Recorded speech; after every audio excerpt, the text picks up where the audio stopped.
The next financial crisis will not start in traditional banks. It is the private credit markets. I need you to pay attention. This is a $2 trillion market, and regulators say that they're flying blind. Do you guys remember subprime mortgage collapse 2006 to 2008 that destroyed our parents' retirement? This could be $2 to $4 trillion. Just like the subprime mortgage, it destroyed our parents' retirement. Regulators are now starting to see cracks. Jamie Dimon, about 5 months ago, said where there's one roach, there's many. The Blue Owl CEO said, hey, our books are good. Then 5 months later, people started trying to withdraw.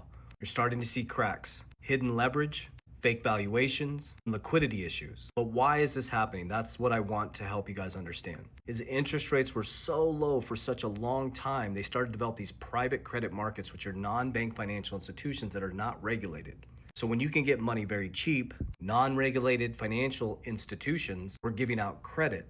But now, this is why it's happening. Because after a pandemic, interest rates went up and they've stayed high for a long time. Trump ran on low interest rates, printing of money, bringing money back into the economy. Now with the Straits of Hormuz being closed down, interest rates staying steady and interest rates creeping up, this is causing a domino effect in the private credit markets. These private credit markets have lent to tech companies, small businesses, people that couldn't get traditional lending. So not only does it affect the companies that gave the lending, it affects businesses. So here's the thing. If they've limited withdrawals now of people who are invested in these private credit markets, they basically stop them from withdrawing. So they can withdraw monthly. That will extend the pain out. But if interest rates, that's what you need to pay attention to with Kevin Warsh coming in, the new head of the Fed, God willing, he brings rates down because that's the only way the system can survive.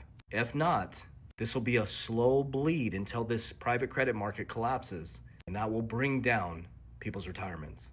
An example, Blue Owl, they're already limiting withdrawals. That's spreading this out over time. But from here to 2030, there will be some sort of systemic collapse. Remember, 1920 to 1929, the 1930 collapse. Our most recent was 2006 to 2008. And there's always a massive collapse before a new system comes in. So don't chase cheap yield you don't understand. Make sure you understand what you're invested in.